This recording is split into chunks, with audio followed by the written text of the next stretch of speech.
Simon Pierre Faye ndax ñoom ci seen promesse électorale dañoo boot li nga xam ne moom moo di naqaru askanum Sénégal ci la ñu gisoon ba tax sénégalais yi fal leen ndax bu ñu gisee lii sénégalais yi duñu rëccu seen choix. Bon ça dépend parce que quand même rapport bi comme ni ko ñëpp gisee ñaari rapport la Thierno mu ngi koy souligner mais puis sa question bi nga junj je pense que mi ngi gën a orienté wu ci deuxième rapport bi maanaam les 3 premiers mois de l'année 2025 de janvier à mars foofu lañ doon xaare rupture bi mais malheureusement li fi nekk moo fi nekk ba léegi. Et peut-être que réalité du pouvoir là également parce que apparemment amuñu ci pexe parce que la conjoncture est là il y a eu un contexte boo xam ne peut-être ñoom ñii sax ñoom ñoo ko indi après la polémique sur les chiffres falsifiés ak yooyu tax na ba peut-être li jóge bitim réew dugg ci biir réew mi daanaka lu néew la li ñu yaakaaroon ne tamit dinañ ko def comme dépense d'investissement ça veut dire que investir wuñu dara investir uñu c'est assez faible 2 virgule xaw ma ñaata milliards un peu plus de 2 milliards 500 mais donc ça veut dire que lu néew la et investissement bu amul ci réew mi daanaka liggéey du am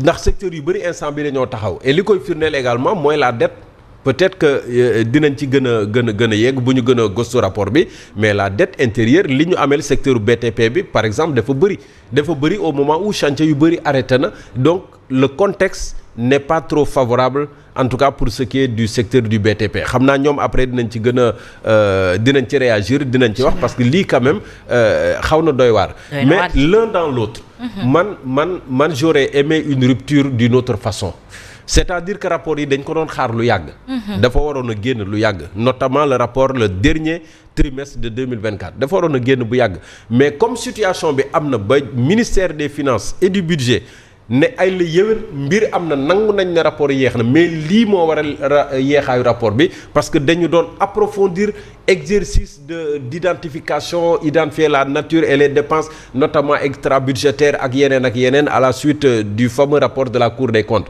mais boo koy publier bul xaar ba peut-être ñëpp di bëgg a tëdd nga koy génne. Absolument. man j'aurais préféré am na kenn ku ko suggéré démb en réunion de rédaction pourquoi ne pas organiser une conférence de presse.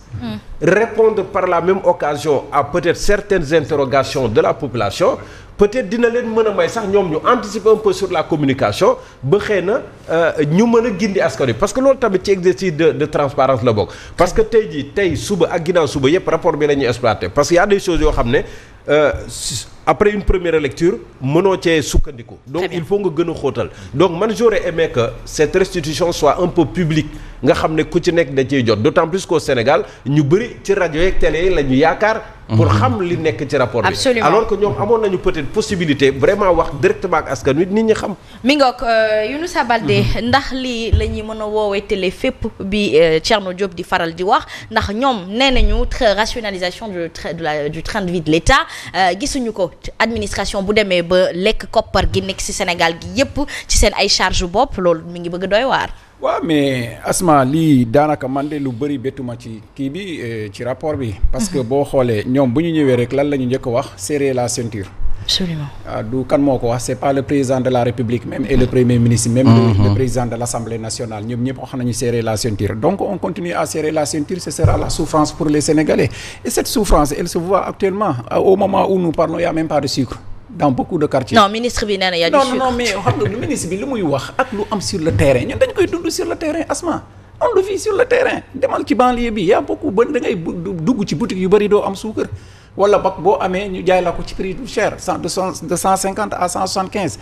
ñun on veut que la réalité que sur la réalité sur le terrain que lépp finalité bi yëpp la xam nga lan la war a doon. que les populations vivent dans de bonnes conditions mais malheureusement c'est pas le cas et ça on va continuer à vivre cette situation jusqu'à quand et c'est les Sénégalais encore qui prennent de l'argent qui donnent de l'argent ñu xooj leen bu ñu ñëwee rek lan la ñuy def c'est ils ont mis le paquet sur les impôts xooj entreprises yi que ça soit la presse ak ñeneen xooj leen ci ay impôts loolu yëpp c'est pour avoir de l'argent. loolu moo jur lii. mais bien sûr léegi on a collecté notre argent mais malheureusement on n'a pas investi on ne voit pas des investissements yoo xam ne mun na jural askan wi de l'emploi mun na jural askan wi les jeunes de l'emploi ñu mun a liggéey ñu mun a am xaalis mun ko investir gisuñu ko le BTP est quasiment à terre le BTP est quasiment à terre. ba tey te teg ci itam ñu amel ko secteur Mame Mbaye Ndiaye. Voilà le secteur de Mame Mbaye voilà ak leneen on voit les problèmes qui sont dans l'agriculture. mais Doudou Ba projet Lat Dior bi xaar jël ay emploi benn réalisation bi am mooy kii monument Lat Dior bi ñu def Thiès. monument boobu ñaata emploi lañ ci créé. monument boobu Burkina la monument boobu dañ ko inauguré. dañ ko Burkina lañ ko defaree indi ko. waaw kon général sax ay emploi. non mais boobu ça c'est une initiative du maire de Thiès. C'est une initiative du maire de Thiès. Et non du gouvernement du Sénégal. C'est lui, il était parti pour inaugurer donc Asma c'est la mairie de ville de Thiès. donc Asma lii daal man léegi gis nga les chiffres c'est bien bon les chiffres les économistes là ils aiment bien les chiffres mais man chiffres yi man daal bëgguma ko trop xam nga lan laa bëgg ko dundin askan wi wàññeeku bu baax a baax a baax man loolu moom mooy intéressé te tey jii nii waruñu woon nekk di waxu suukar amul. Très bien. suukar dañoo waroon wax ni day jógee kilo bi day jógee 500 ñëw ba 400 foofu la ñu waroon toll. mais ñoom nee nañu nag Mame Mbaye Ndiaye dañoo fekk état bi ci te réew mi ci état de ruine. Macky Sall ak ay ñooñam yàqate nañu réew mi est-ce que du loolu moo jur lii itam. ñoom loolu lañ ñu jaay. dañ yàqate réew mi fekk ñu fa dara. président Bassirou Diomaye ne amatuñu marge de manœuvre budgétaire. Ousmane Sonko Elimane jëwriñ ñi ne état à ruine la ñu nekk.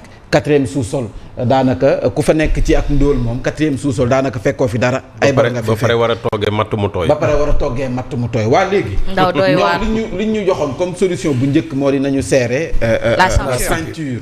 su ko defee ñu mën see génne waa bu ñu ñaari rapport yi génnee nii bu ñu ko siwalee man serrer la ceinture dafa mel ni askan wi rek ñoo serrer la ceinture. ñoom serrer wuñu la ceinture ñoom serrer ñu la ceinture parce que nag bu ñu fekkee dañ ne dépense yi dafa yokk maanaam seen fonctionnement ñoom dafa yokk.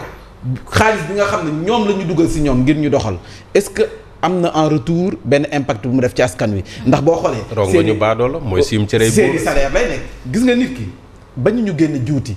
taxe bañu ñu ko génne mais en retour même jaaykat bi nekk marché boo génnee juuti da ngay xaar en retour fa ngay jaayee mu set ñu nettoyer la ko au moins di nga xam ne la nga dugal dellu si waat na am na fu mu ñëwee mais ñun juuti bi ñu juuti ñu yokk ko. juuti yi daanaka ñi doon fayul sax seeni kër léegi da ngay fay juuti en retour lan lañ ci am est-ce que ñu sentir nañ ci suñu bopp amul gisuñu ci dara te nag bu ñu yaakaar ne ak ñaari rapport yi ñu gis nii dund gi dina wàññeeku de dund bi du wàññeeku dafay yokk ana lan moo koy yokkal donc vous à vous entendre pour rebondir un peu ci Mame Mbaye ak question boobu mooy l'état est en ruine Macky Sall a laissé un pays en lambeaux gis nga discours boobu 15 mois après leur arrivée au pouvoir discours boobu il faut qu'ils se départissent de ce discours-là. Ce n'est plus valable. Non mais xam nga loolu ça ressemble à quoi? Ça ressemble comme le dit souvent Thierno à de l'incompétence. On ne peut pas continuer à 1 an après bientôt 2 ans di wax ni non Macky Sall a laissé un pays en ruine, le régime a laissé alors qu'en ce moment il y avait moins de problèmes. Vous pensez que c'est un aveu de capacité? Ils avaient vendu un projet aux Sénégalais. Les Sénégalais ont acheté ce projet-là avec des solutions, un livre plein de solutions. Mais ils n'ont qu'à appliquer les solutions. Oui, allez-y, Thierno Diop. Oui. lii comme ni ko Younoussa waxee. waaw c'est-à-dire que même débat boobu bu ñu ci taxawee. xam nga fii daal juuti gi la lépp. le tout impôt. juuti mooy li daal noonu François Hollande ca France. alors que crise bu amee comme Sarkozy bi mu ñëwee mu tombé ci prime si en 2007 crise financière internationale bi. dafa def ay wàññi impôt Hollande bi mu ñëwee delloo ko ci. français yi sonn loolu tax. dama dégg moom tam benn mandat rek la def. moo tax ñii dañ moytu mos dem bi parce que lii ñuy def nii mën na gën a accélérer mos dem bi. coqataal sa bopp di reetaan baaxul. yàgg naa wax ne su may yee kuy nelaw laa mën a yee mais kuy nelaw mënuma ko yee. xam nga bu ñu toogee fi naan suukar manqué wul ci dëkk bi. nga xool man suukar bekk kenn xamul ban at laa ko gëj a jënd. ci tabaski bii nii daanaka ba fan yii nii moom laa daan jënd. suukar bu mokk bi tam léegi commencé na raar.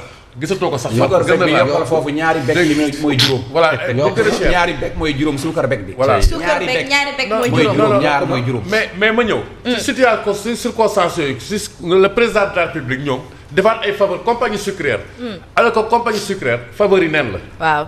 dégg nga xéewal gi ñu ko defal dafa bëri depuis ñu créé ko ba tey. 1026 samay kàddu man rek Ousmane Sonko moom moo ko waxoon foofu. waxoon ne heure bu ñu faw dinañ ko dakkal. tey ñu ngi nii population yi nekk foofu ñu ngi commencé di ñaxtu parce que yokkal nañu sax ab suuf. alors que économiste bii di Boubacar Lo ma sidee ko mu ëpp crédibilité. moom wan nañu ne parce que dafa mës a nekk consultant pour ñoom. ne même Macky Sall yaa ngi dégg sax bi mu naan ay wàññi na prix dafa def compensation compagnie sucrière. tey suukar bi Sénégal li mu doon jar dafa war a gën a wàññeeku tey boo xoolee dafa yokk démb.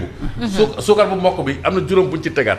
léegi bu fekkante ne ministre bi dafa ne yëgul loolu daf ñuy jaaxal Asma Khadija. fii tam am na benn affaire boo ci jàng impôt yi bu yokkee. ñoom dañoo recruter lu bëri xam nga boo recruter ay nit. mais foofu da ngay yokk impôt te seen nit kese la donc d'une pierre ils font deux coups boo xoolee. et loolu benn ingénierie politicienne politico-financière boo xam ne dañ ko teg la boo xam ne bii bon je ne dirais pas c'est machiavélique. mais en tout cas daal fii daal xam nga la ñuy retenir. mooy baadoo lay ñi nga xam ne seen loxo jëtul seen dégg ginnaaw. tey lañ gën a sonn ci ñu doon woote rupture ak anti. mais Simon Pierre Faye gis nañ président de la République yokk suuf compagnie sucrière bi alors que ci ay jamono moo doon xeex ak ki nga xamante ni moom moo di Babacar Ngom Sedima ci ay wàllum suuf sa nga xamante ni moom ak état liggéey nañu wala lijjanti nañu ba mën ko am est-ce que loolu ce n'est pas contradictoire dans leur posture. injustice wala sax paradoxe au moment où il faut ñu dooleel sunu capitaine d'industrie parce que Babacar Ngom ñëpp xam nañu ki mu doon ci biir réew mi. absolument teg na fi dara ci koo xam ne pratiquement démarré wul ak tous. mu dem ba tey jii mën a taxawal mbir moo xam ne Sénégal yëpp mu ngi ciy jëriñoo. mu soxla suuf ñu ne ko doo ko fi amee. compagnie sucrière a ngi nii yuuxu ko. oui compagnie sucrière a ngi nii di muucu deretu mën naa ko waxee noonu. deretu askan wi. depuis ñaata at. depuis ñaata décennie. depuis le régime socialiste. tey jii tey ñu toll ci ne nañ leen.